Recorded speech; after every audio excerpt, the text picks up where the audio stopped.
Assalamualaikum warahmatullahi wabarakatuh dan salam sejahtera kepada semua pelajar dan pendengar.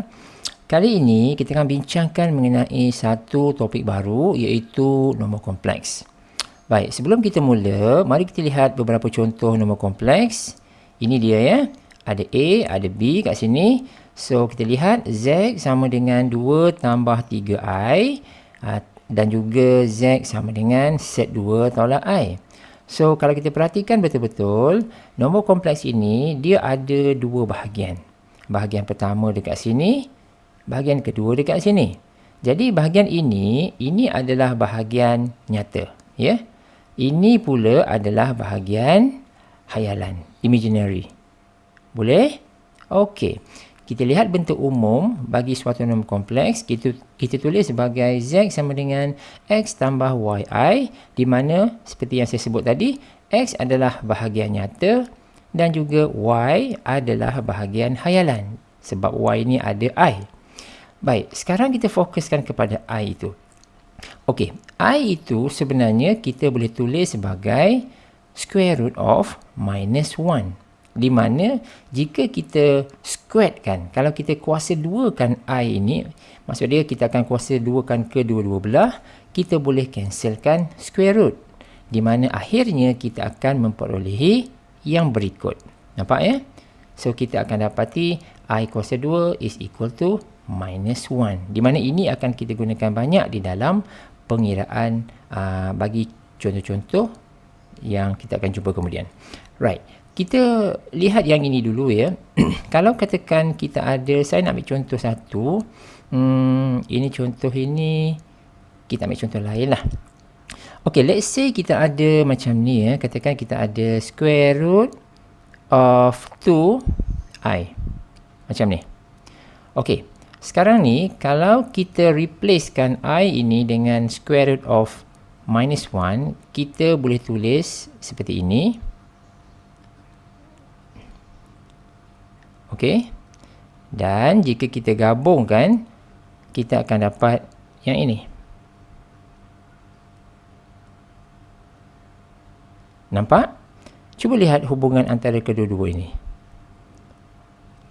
Maknanya, kalau kita ada square root of minus 2, kita boleh tulis square root 2 darabkan dengan I. Nampak? So, yang paling mudah adalah, kalau kita jumpa bentuk yang macam ni, kita just pilih sahaja nombor tersebut dan kita darabkan dengan I. Okey, contoh lain. Kalau kita ada, let's say kita ada macam ni. Kita ada square root of minus 5. Macam ni. So, cara kita tulis adalah, yang paling mudah adalah, kita ambil sahaja nombor ini, kita buat square root 5. Okey, dan kita darabkan dengan I. Nampak? So, kalau lebih umum lagi, kalau kita ada square root of, let's say, minus A, katakan, minus A, maka kita boleh tulis, ambil sahaja nombor tersebut, square root A, kita darabkan dengan I. Boleh? Right, ini take note ya. Ini cara penulisan kita. Baik, kita lihat yang ini. Okey, ini yang saya sebut tadi, kita ada square root of minus 36. Mudah sahaja yang ini, iaitu kalau kita ada minus 36, kita ambil saja nombor tersebut, iaitu kita buka square root, kita ada 36, kita darabkan dengan I. Settle. Clear? Okey. Untuk yang contoh kedua ini mudah sahaja. 4 tolak square root of minus K kuasa 2. Kita tak ada apa-apa masalah dengan 4 ini. Kita nak tengok yang ini. Yang ini, seperti tadi, apa yang kita buat? Kita take out the numbers ataupun variable tu. Iaitu kita ada yang ini kita ada K kuasa 2. Dan kita darabkan dengan I. Boleh? Nah, cuma dekat sini kita boleh selesaikan lagi, di mana ini akan dapat K sahaja dan I. Okey? So, sebab itulah kita dapat bahagian ini, kita dapat KI. So, untuk yang ini, kita akan treat dia satu persatu. Satu persatu lah. Maknanya ini kita kena buat 1, iaitu yang ini kita dapat buat macam mana? Kita dapat buat 18 I. Betul? Yang ini pula kita dapat buat apa? Kita dapat buat set 2 I. Nampak? So jadi overall kita akan dapat this part, dan kita darabkan, kita perhatikan akan muncul yang ini. Nampak? Iaitu I darab I, kita dapat I kuasa 2, dan kita tahu I kuasa 2, sekejap. Ini tadi kan, I kuasa 2 is equal to minus 1. Kita gunakan dan kita akan dapati ini adalah bernilai negatif 1. Set 36 adalah 6. Jadi kita dapat jawapan negatif 6. Boleh? Okey. Now kita cuba fokuskan kepada kuasa bagi I. Ya, so kuasa bagi I ini kita hanya akan cuba fokuskan kepada 4 benda ini. 1, 2, 3, 4. Yang 5, 6 ini saya saja tambah saja, tetapi sebenarnya cukup memadai 4 saja basic yang kita kena tahu, di mana untuk kuasa yang seterusnya yang lebih besar daripada 4, kita ada cara yang lebih mudah untuk mendapatkan jawapan. Nanti saya tunjukkan. Boleh? Okey, kita start dengan nombor 1 sekarang ni. I kuasa 1 sama dengan I. Ini common. Clear ya? So, I kuasa 2, ini pun kita dah tahu dah. Kita dapat negatif 1. Boleh? I kuasa 3 adalah a combination of I kuasa 2 darab I kuasa 1. Saya besarkan sikit. Ini ya. I kuasa 2 darab I kuasa 1. Di mana I kuasa 2 ini adalah minus 1. I kuasa 1 ini I. And finally kita akan dapat minus I. Setuju? Yang ni settle.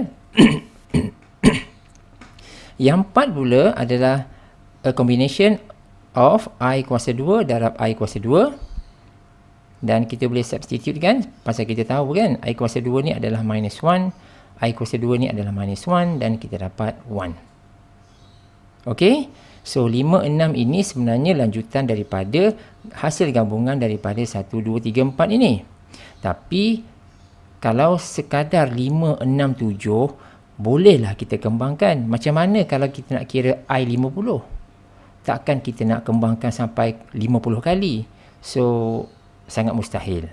So, jadi kita perlu ada satu cara macam mana kita nak mencari I yang kuasa lebih tinggi, yang lebih besar daripada 4. Okey, so sekarang saya tunjukkan macam mana kita nak buat bagi memudahkan pengiraan bagi I kuasa N, di mana N tu besar daripada 4. Ya, besar daripada 4 ya. So 5, 6, 7, 70, 17, 20. Contohnya macam tu. So jadi kita nak tahu macam mana kita nak dapatkan jawapan bagi I yang lebih besar daripada 4.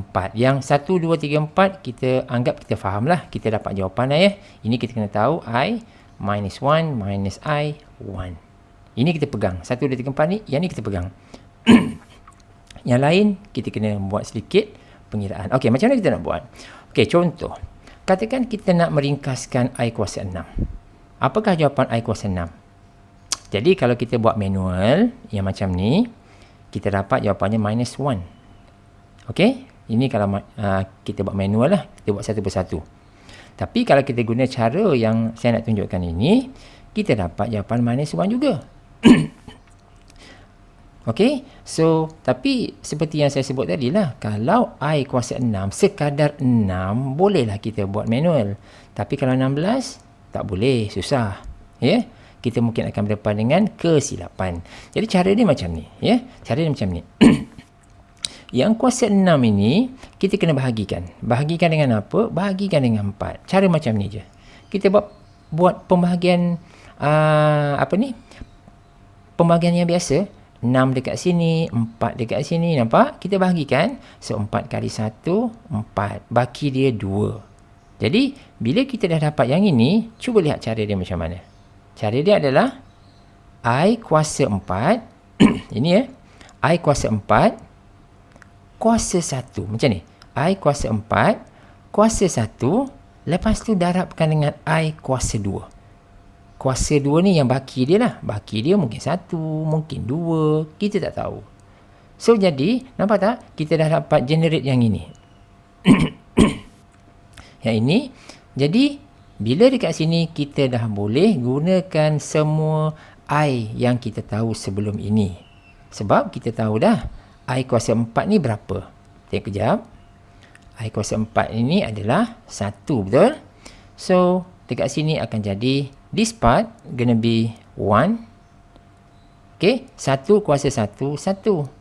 Yang ini pula, I kuasa 2 adalah negatif 1, betul? So, 1 darab negatif 1, negatif 1. Nampak tak?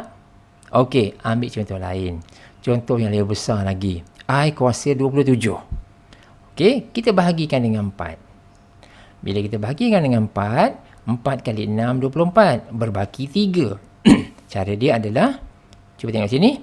I kuasa 4, kuasa 6. Ya, I kuasa 4, kuasa 6.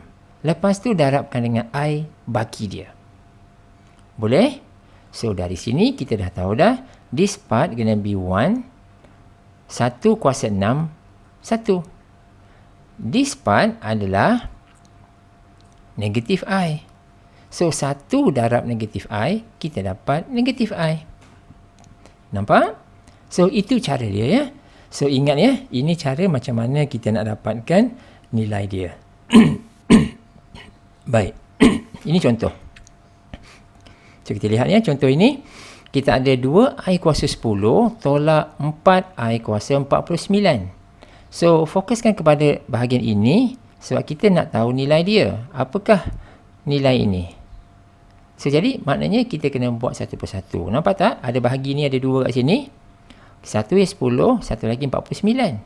So, untuk yang 10, kita bahagikan dengan 4. 4 kali 2, 8, berbaki 2. Jadi, 1 ni, 1 kuasa 4, kuasa 2. Ya, 1 kuasa 4, kuasa 2, macam ni. Lepas tu darabkan dengan I kuasa baki. Jadi, ini adalah 1, 1 kuasa 2, 1. Yang ini, kita dapat negatif 1. Maka 1 darab negatif 1, we are going to obtain minus 1. Nampak? Okey, yang ini pun sama ya, berkongsi cara yang sama. 4 kali 12, 48, baki 1. Tengok kat sini macam mana kita buat. So, jadi bila kita buat sedikit pengiraan, last kali kita akan dapat nilai dia adalah I. Boleh? So, bila kita dah ada yang ini dan ini, maka kita masukkan ke dalam sini. Masukkan ke dalam sini. Dan masukkan ke dalam sini. Boleh? Dan and finally kita akan dapat jawapan berikut. Simple? Okay, good. Okay, we look at another example here. Tengok ini pula macam mana kita nak buat. So, yang ini kita ada 3I bracket kuasa 3, lepas tu I kuasa 5, 10. So, macam ni. So, sekarang ni kita boleh buat macam ni lah ya. Guna cara tadi tu, kita settlekan untuk I50. Yang ini kita dapat 3 kuasa 3, I kuasa 3 ya. So, kita dapat 27 I kuasa 3. Macam ni lah. Cuma yang ini kita dah tahulah apa jawapan dia. Ya, iaitu minus I. Cuma yang ini kita kena kira. Kena buat pembahagian tadi tu. Di mana finally kita akan dapat yang ini. Ini sila cuba ya. Sila cuba. Tapi kalau kamu lihat dekat sini, katalah kita tahu yang ini. Kita tahu yang ini. Katakan kita just substitute this one. I kuasa 5 ni berapa? Katalah kita buat manual. I kuasa 5 ni. Kita dapat berapa tadi? Sekejap. I kuasa 5 adalah I Kalau kita buat macam ni, maka kita akan memperoleh macam ni kan. Okay. Only for this part ya. Only for this part kita akan dapat yang ini adalah I. Maka overall kita akan dapat I10. Dapat I kuasa 10, betul? So, bila I kuasa 10, maka Kembangan ni macam mana? Kita akan buat macam ni. 4. Ini 10. Ini 2. Ini 8. Ini 2. Right? So, maknanya kita akan dapat apa kat sini? Ini kita akan dapat, ini sahaja kita akan dapat I kuasa 4 kuasa 2 darab I kuasa baki dia. 2. Macam ni. Alright? So, dekat sini, kita akan dapat this part gonna be 1. This part gonna be minus 1. And overall, kita dapat minus 1. Cara ni pun boleh. Tak ada masalah. Sebab kita akan dapat benda yang sama. Nampak? Ni. Yang ini. Okey. Bukan. Ini. Semua-semua ni. Semua-semua ni is equal to minus 1. Which is similar to here. Boleh? So, ini terpulang kepada kita. Nak guna yang mana satu? Nak guna cara yang ini pun boleh. Nak guna cara yang ini pun boleh. Ya? It depends pada perspektif kita. Right. So bila kita buat pengiraan sikit, kita akan dapat jawapan last sekali adalah minus 1 minus 27i.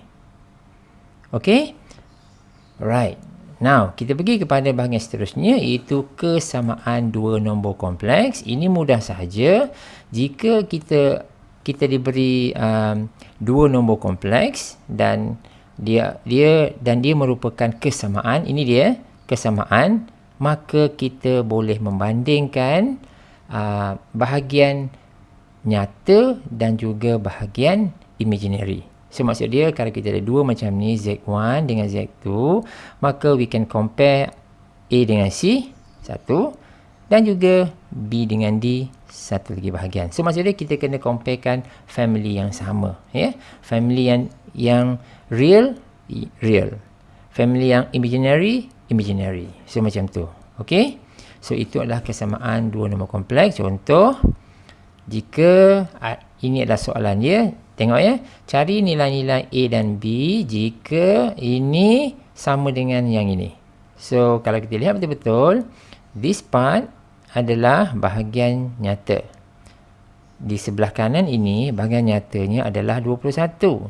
Jadi, of course, kita boleh comparekan di antara dua ini. Ini dah dapat satu maklumat. Satu lagi bahagian adalah B tambah 3 adalah bahagian hayalan, imaginary.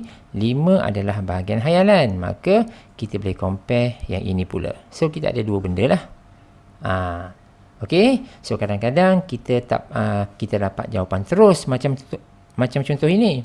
Ya, ini contoh senang lah. Sebab bila kita comparekan bahagian nyata ini, kita direct kita akan dapat dua nilai A. Dan bila kita comparekan bahagian imaginary ini, kita akan dapat nilai B. Ya, ini direct. Okey, ini mudahlah. So, kalau yang ini pula, dia tak direct. Tetapi kita kena solve the equation. Ya, so kita lihat betul-betul dekat sini. Ini satu bahagian. Ini satu bahagian. Bahagian nyata ya. So, we are going to compare this. Kita dapat satu equation. Lepas tu, jangan lupa kita dapat bahagian kedua. Jangan lupa ya, ada negatif dekat situ, kena pertimbangkan. Dan kita dapat bahagian kedua dekat sini, 2P. Then we are going to compare these two as well. Macam itulah. So sebab itulah kita dapat dua persamaan. Persamaan 1 dan persamaan 2. Dan kita akan selesaikan persamaan ini simultaneously. And finally kita akan dapat jawapan P dan Q. Okey, sama ada kita nak guna kaedah penghapusan ke, kaedah penggantian ke, tak kisah. Ya, asalkan kita dapat dua nilai, iaitu nilai P dan juga nilai Q. Boleh? Okey. Another example here. Ini pun sama. Idea dia sama sahaja. We are going to compare the real parts dan juga the imaginary parts. So, ini adalah bahagian real dia. Belah sini. Okey. Dan bahagian real ini adalah negatif 3. So, settle satu bahagian. Yang bahagian imaginary adalah 3/4y dan juga 5. Okey, ini satu bahagian, ini satu bahagian. So, kita ada dua equation. Kita selesaikan dan kita akan dapat jawapan berikut. Boleh? Okey. Now, kita pergi. Okey tak? Okey, kita stop dulu ya. So, kita stop sampai sini dulu untuk permulaan bagi nombor kompleks. Kita akan sambung dalam teaching video yang akan datang. Thanks for watching. See you in the next video.